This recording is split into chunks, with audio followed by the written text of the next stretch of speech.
Vamos a considerar ahora el nacimiento de la Virgen María, después de haber visto la Inmaculada Concepción. Pensemos 9 meses después de esa fiesta, la Iglesia conmemora su natividad el 8 de septiembre.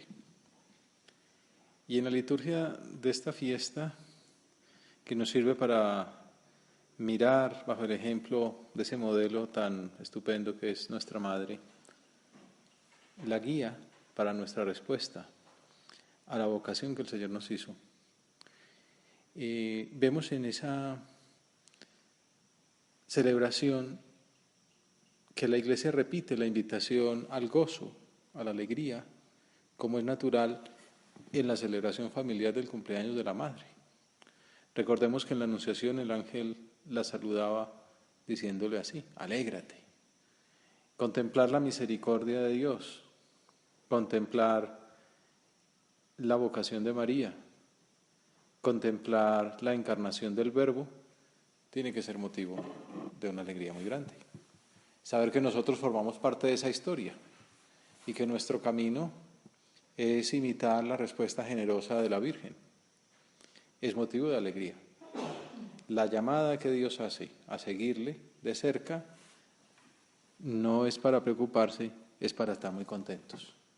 Por eso los cristianos tienen que manifestar esa felicidad allí donde se encuentren.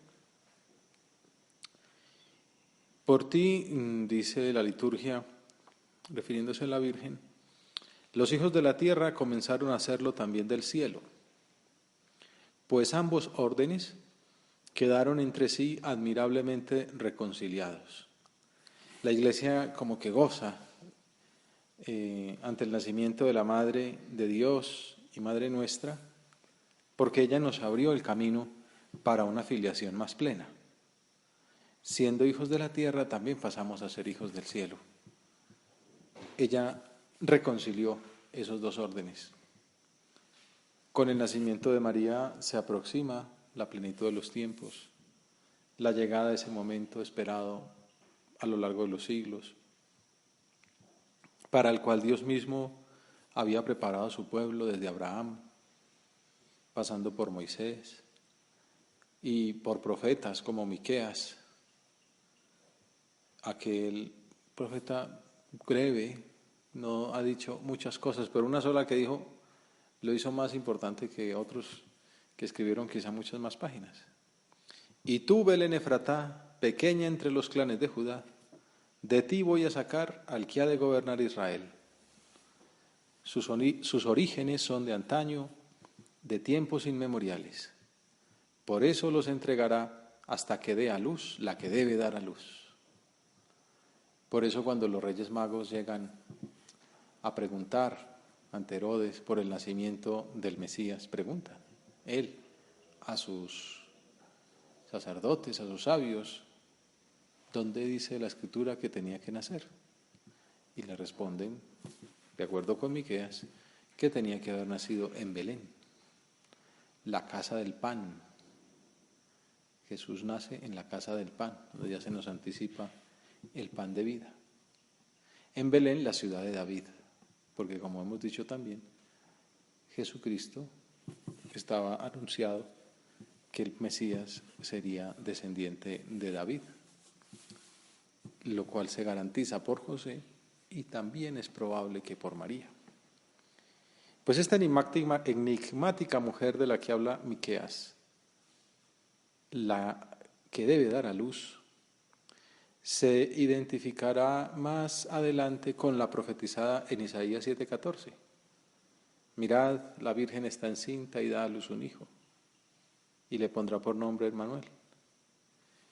Ha nacido como una chiquilla más de una aldea cercana a Jerusalén, fruto del matrimonio de Ana y Joaquín,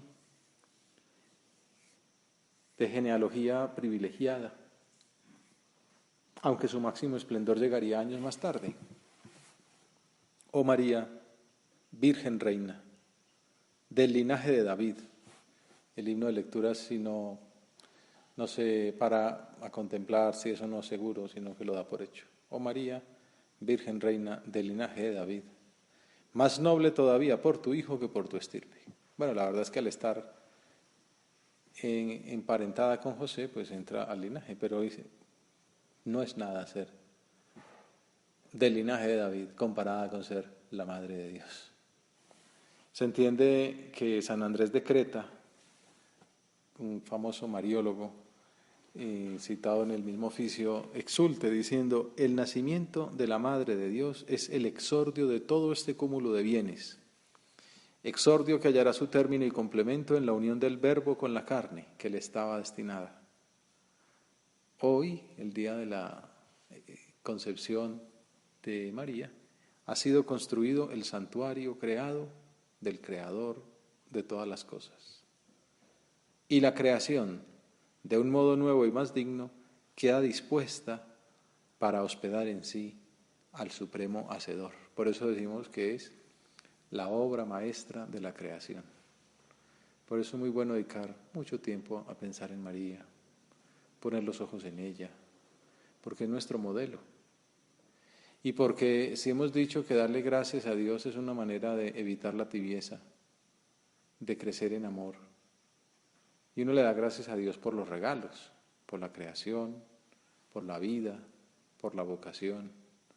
Pero qué regalo más grande que el de María. Gracias, Señor, por tu madre y madre mía. Gracias por habérmela entregado en el Calvario. Por eso también la liturgia invita a celebrar con júbilo esta escena de la vida de la Virgen, su nacimiento, porque de ella salió el sol de justicia, Cristo nuestro Dios. Alégrate, alégrate llena de gracia. Así arranca el Nuevo Testamento, decía el Papa Benedicto. El Nuevo Testamento se puede decir que arranca ahí, con el saludo del ángel, alégrate, y así termina, con los ángeles invitando a la alegría por la resurrección, el Evangelio. La fiesta del nacimiento de María es un anticipo del gozo que significa la llegada del Dios hecho hombre, que ya lo veremos mañana. Como explica Benedicto XVI, conviene comprender el verdadero significado de la palabra jaire, alégrate. Con este saludo del ángel, podríamos decir, comienza en sentido propio el Nuevo Testamento. La alegría aparece en estos textos como el don propio del Espíritu Santo. Recordemos que el Espíritu Santo es esa persona, la Santísima Trinidad, que nos ayuda a descubrir toda la profundidad del misterio de Cristo y nos ayuda personalmente a identificarnos con Él. ¿Y cómo lo hace? Llenándonos de sus dones y de sus frutos. Y uno de ellos es la alegría, y el gozo, y la paz, y la caridad. La alegría aparece como el don propio del Espíritu Santo, como el verdadero don del Redentor. Por eso se habla de uno remozar la vocación, uno alegrarse de nuevo, al darse cuenta de todos los motivos de alegría que tenemos, que superan la alegría fisiológica, de animal sano, de joven y bello, ¿no? A pesar de que los años vayan llegando y las canas vayan saliendo y los dolores apareciendo, la alegría no disminuye, porque la alegría viene de dentro, de sabernos hijos de Dios, hermanos de Jesucristo, hijos de María también. Así pues, continúa Benedicto XVI, en el saludo del ángel se oye el sonido de un acorde que seguirá resonando a través de todo el tiempo de la Iglesia y que, por lo que se refiere a su contenido, también se puede percibir en la palabra fundamental con la cual se designa todo el mensaje cristiano en su conjunto, el Evangelio, la buena nueva.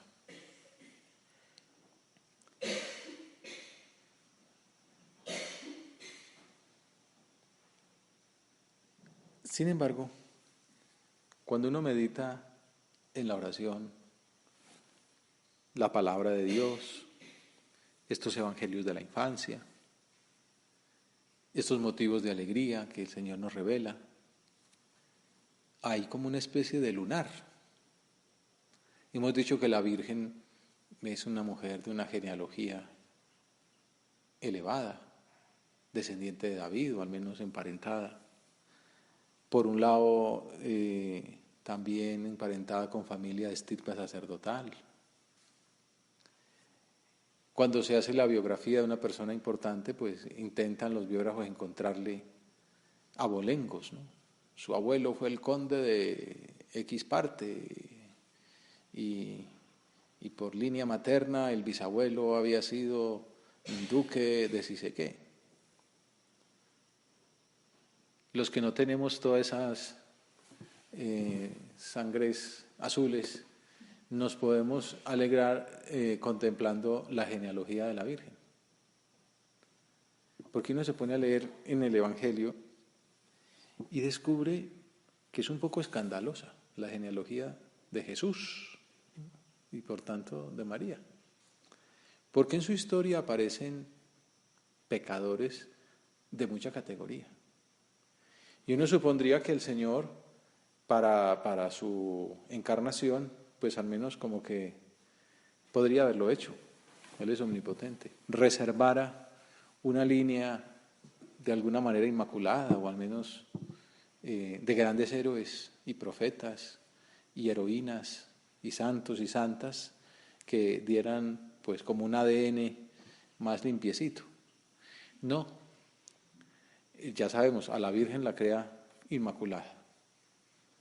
En la concepción de Joaquín y de Ana, el Señor, en atención a los méritos de su Hijo y gracias a esa redención ya, como en Dios no hay tiempo, pues adelanta y ella es la primera que recibe los méritos de la justificación del Señor.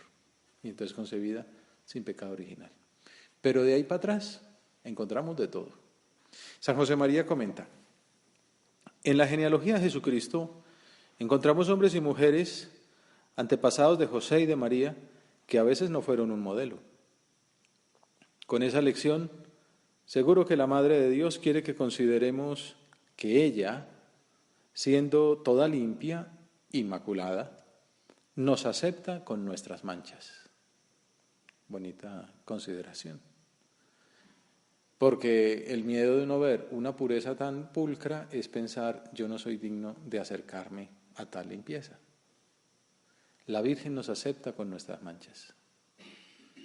Y cuando nos acercamos a ella y a Jesús, con la conciencia limpia, con la voluntad llena de buenos deseos, entonces todo lo pasado no cuenta.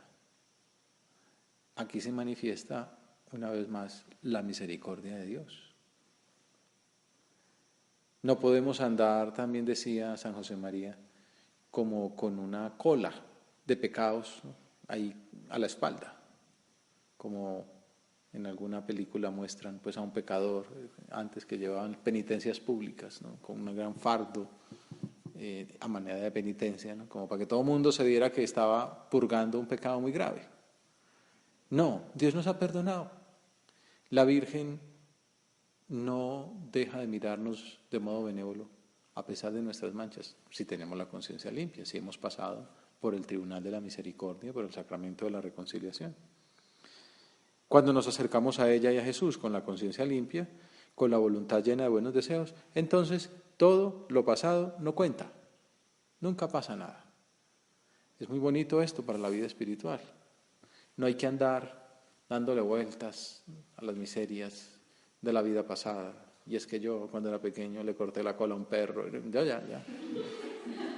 Ya pasó, ¿no? Ya eso en su momento le pedí perdón a Dios de todas las miserias que he cometido y pues echamos para adelante. Podemos rehacer nuestra vida y para eso, a lo largo de la jornada, habremos de rectificar el rumbo más de una vez. Dios cuenta con nuestras miserias, pero también cuenta con nuestra lucha, con el esfuerzo por no caer en la tibieza. Es una de las grandes enseñanzas de esta escena, el principal motivo de nuestro gozo y de nuestra paz. Dios conoce nuestras miserias, pero no nos rechaza por ellas. Al contrario, viene a nuestro encuentro, nos envía a su Hijo para hacernos hermanos suyos, Y en su misericordia nos garantiza la gracia necesaria para vencer contra las tentaciones del diablo. Y así concluye la cita que estoy haciendo de San José María. Quiero que vosotros y yo tengamos esa visión de lucha, que no perdamos nunca de vista que en la vida interior es necesario pelear sin desánimo, que no nos desalentemos cuando al intentar servir a Dios, no una vez sino muchas, tengamos que rectificar. Y como estamos también acudiendo a la Dives in Misericordia de San Juan Pablo II, el Papa polaco explica que misericordia significa una potencia especial del amor, que prevalece sobre el pecado y sobre la infidelidad.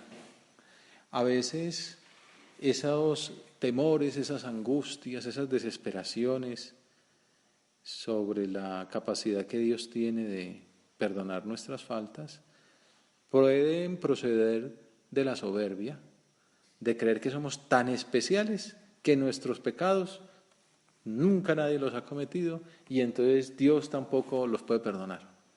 Es un poco ridiculizando. No, la misericordia es la omnipotencia de Dios que prevalece sobre el pecado y sobre la infidelidad. Por muy grandes que sean nuestras fallas, por muy horribles que hayan sido nuestros pecados, más grande, infinita es la misericordia de Dios que está dispuesto a perdonarlos.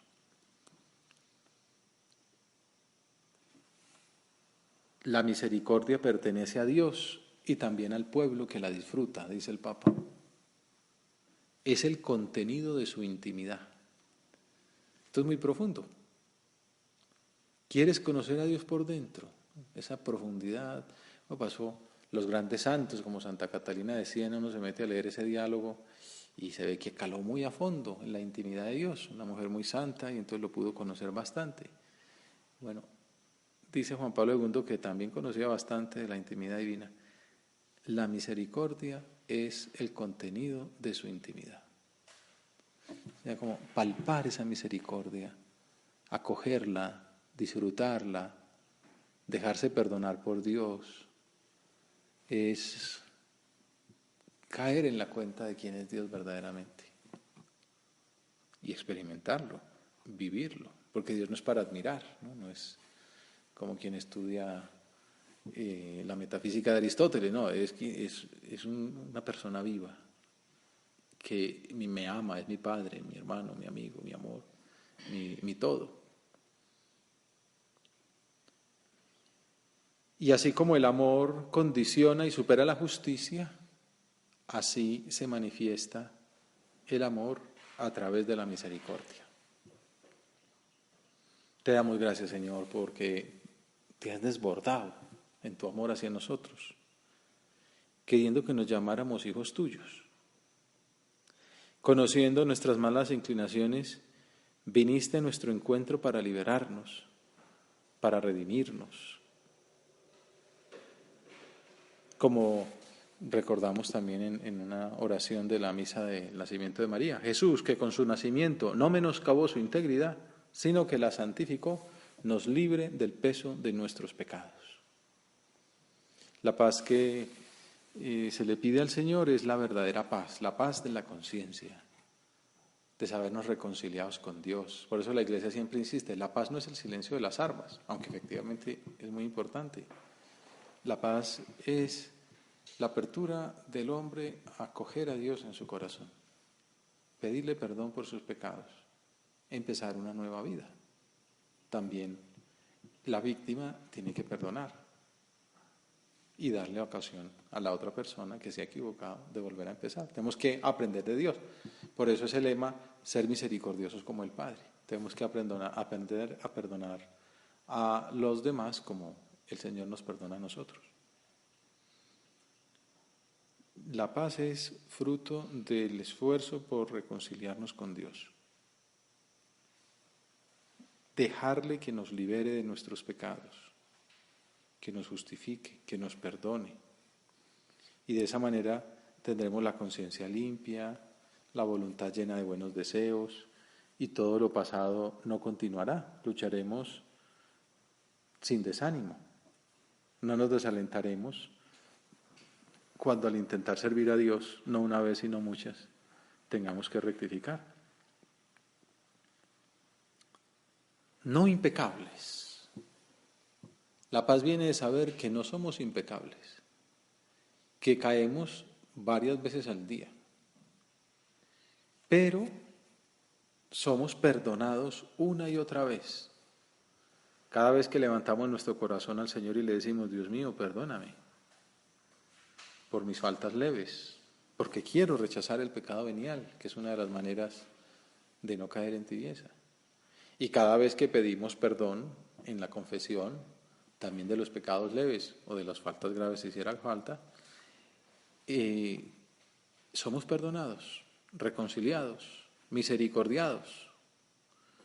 Recibimos esa justificación que Jesucristo nos ganó en la cruz. Por eso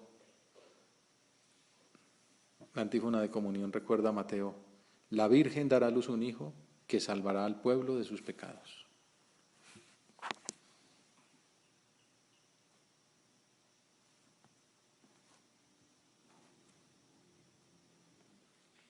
Pidámosle a la Virgen que nos ayude a ser buenos hijos suyos, que la contemplación de su entrega, de su amor de Dios, de ese cariño que ella tiene por sus hijos, también aunque sean pecadores, nos lleve a rechazar el pecado.